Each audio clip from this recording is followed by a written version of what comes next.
church fell silent. Not the peaceful kind, not the holy kind, but the suffocating silence that makes people whisper behind their programs and exchange knowing looks. White roses trembled along the aisle. Candles flickered like nervous witnesses. Every guest sat frozen, eyes locked on the altar where Woods stood. Alone.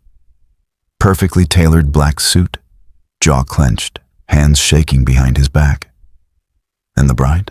She wasn't there yet. The whispers started spreading like poison through the pews. Poor guy. I heard she almost called it off. She's only marrying him because she has no choice. Woods heard every single word, even though no one dared say it to his face. The organist played soft notes to fill the tension. It sounded less like a wedding and more like a funeral. In the front row, Woods's mother dabbed her eyes dramatically. Her friends whispered just loud enough. She deserves better. He trapped her with his money. This marriage won't last 6 months. Every word was a knife. Invisible, sharp, cutting deep. And then, the church doors opened. Then finally, the doors opened. Everyone turned. Clara stepped into the room. Her wedding dress was breathtaking, white silk flowing like moonlight, lace sleeves hugging her arms. But her face carried no joy. Her eyes were swollen from crying. And instantly, the entire church began to pity her. Gasps spread. Oh my God, she looks miserable. She's being forced. This is so sad. Clara walked slowly down the aisle like someone walking toward a sentence rather than a celebration. Woods swallowed hard. He wanted to smile at her, but she refused to look at him. By the time she reached the altar, half the guests were already wiping tears. For her, not for the groom, never for the groom. And Woods stood there feeling like the villain in his own love story. But nobody knew. This wedding was hiding a truth so dangerous it would shatter every person in that room. The pastor began speaking. Marriage is a sacred covenant. His voice faded into background noise as Woods' thoughts raced. 3 months ago, Clara had been the one begging him not to leave. 3 months ago, she cried in his arms, saying she couldn't imagine life without him. So what changed? Why did she suddenly look like a prisoner? The answer came from outside forces. Family, rumors, accusations whispered behind closed doors. Clara's wealthy parents hated Woods from the beginning. To them, he was too mysterious, too independent, too quiet. And then came the lie.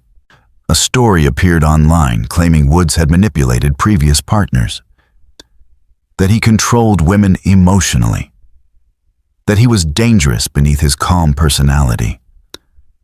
The posts went viral overnight. Fake screenshots, edited voice notes, anonymous accusations. And suddenly Woods became the villain everyone loved to hate.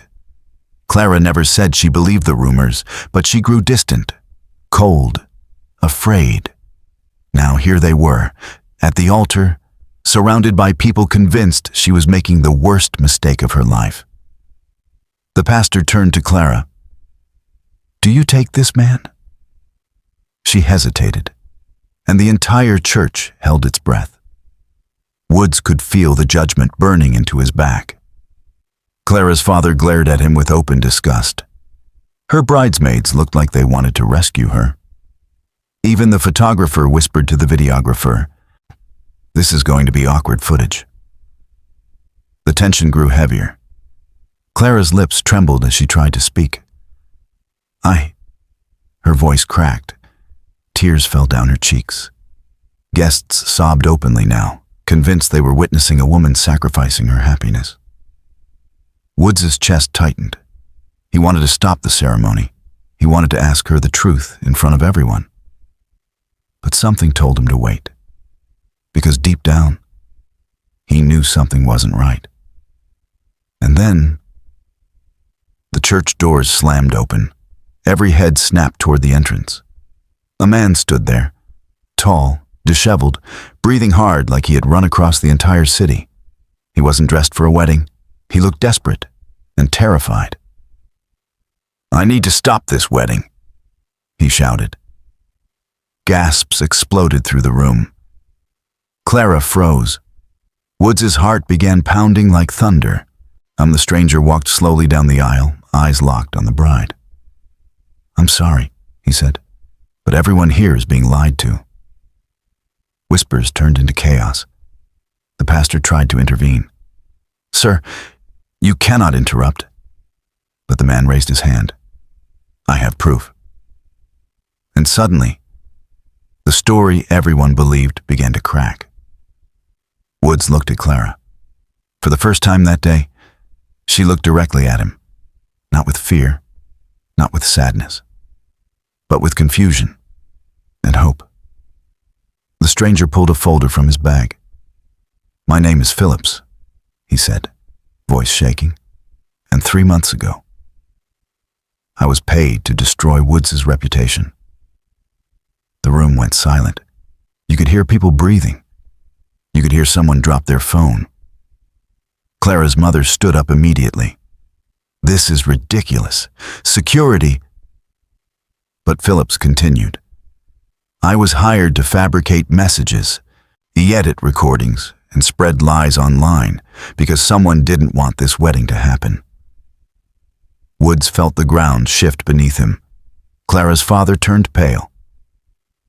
Guests looked at each other in disbelief. And the truth, the real truth, was just seconds away from walking fully into the room. Phillips's words hung in the air like thunder waiting to strike. "I was paid to destroy Woods' reputation." Gasps erupted. Clara's mother stood immediately. "This is a scam. He's lying." But Phillips pulled out printed screenshots, contracts, payment receipts. Woods stared, stunned. Clara's hands began shaking. "Who paid you?" Woods finally asked. Phillips hesitated and slowly turned toward the front row, toward Clara's father. The church froze. "No," Clara whispered. Her father stood up, laughing nervously. "This is ridiculous. You believe a stranger over your family?" But Phillips kept talking. "You hired me through a private agency. You said Woods was dangerous. You said your daughter was being manipulated." Clara looked like her entire world had cracked open. Clara's father's smile faded. "I was protecting my daughter," he snapped. "That man is not worthy of her." Woods didn't yell. He didn't move. He just looked at Clara, silently. And that silence hurt more than any argument. Guests started murmuring loudly. Phones were recording now. Clara's mother grabbed her arm. "Don't listen to this nonsense. Finish the ceremony." But Clara slowly pulled her arm away. Her voice was barely a whisper. "You lied. About Woods?" Her father's eyes hardened. "I did what was necessary." That sentence shattered her. Clara stepped away from the altar. Her veil slipped from her head. Tears fell uncontrollably. "I thought you were protecting me," she cried. "I thought he changed. I thought he was hiding something." Woods' eyes softened, but he didn't interrupt. He let her process. The entire church watched in silence. Years of manipulation suddenly became visible. Every warning, every rumor, every planted doubt. Clara collapsed onto a chair, shaking. "I destroyed us," she whispered to Woods. And for the first time, the audience stopped pitying the bride. They started pitying the groom. Phillips raised another envelope. "There's more." The room stiffened again. "Your father didn't just spread lies," he said quietly. "He paid Clara's ex, Marcus, to come back into her life and create emotional confusion." Gasps. Wood's hands clenched.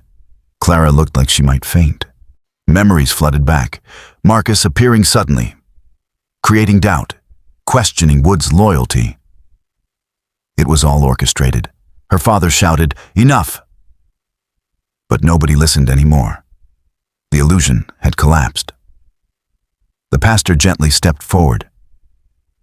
"This ceremony cannot continue until the truth settles."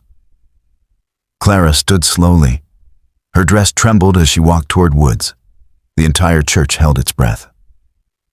"I don't deserve you," she said through tears. "I let fear rewrite our story." Woods' voice was calm. "Do you still love me? Without anyone else's voice in your head?" She nodded immediately. "Yes, always." Silence. Long, heavy, honest silence. Clara turned toward her father. "For years you controlled my life, my relationships, my decisions."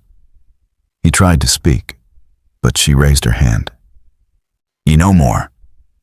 Security quietly escorted him out as guests watched in stunned disbelief. Some cried, some clapped softly, and some sat frozen, realizing how easily narratives can be manipulated. Woods didn't rush back into the ceremony. Instead, he stepped down from the altar. He took Clara's hands gently. "This wedding can't continue like nothing happened," he said honestly. Her heart sank. Guests assumed it was over. But Woods continued.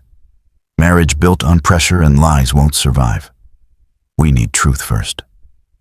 For a moment, everyone thought the love story had ended. Woods and Clara walked outside the church together. No cameras, no guests, just silence and honesty. They talked for hours about trust, fear, family trauma, manipulation, and forgiveness. Clara confessed every doubt she had carried. Woods admitted how deeply the rumors had hurt him. They cried together, not as bride and groom, but as two wounded humans. Hours later, the church doors reopened. Guests who had refused to leave turned toward them. Clara walked in again, but this time her face was calm. Woods stood beside her, not ahead, not behind, beside. The pastor smiled softly. "Do you both return here freely?" They answered together. "Yes." And this time, the room felt different, not heavy, not forced, honest.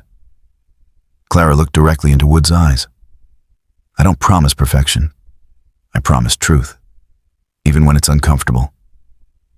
Wood smiled. "I don't promise control. I promise patience, even when trust is broken." Guests cried again, but now from healing, not pity. The vows felt real, earned, human. As they walked down the aisle together, Phillips quietly slipped out the back door, unnoticed by most. But Wood stopped him. "Thank you," he said. Phillips smiled. Truth always finds its way into the room. Back inside, guests who once pitied the bride now respected her courage. Guests who once hated the groom now admired his restraint. And the story that began as a tragic wedding became a powerful lesson. Sometimes the person everyone fears is the one being destroyed by lies. And sometimes the truth doesn't whisper. It walks straight into the room and changes everything.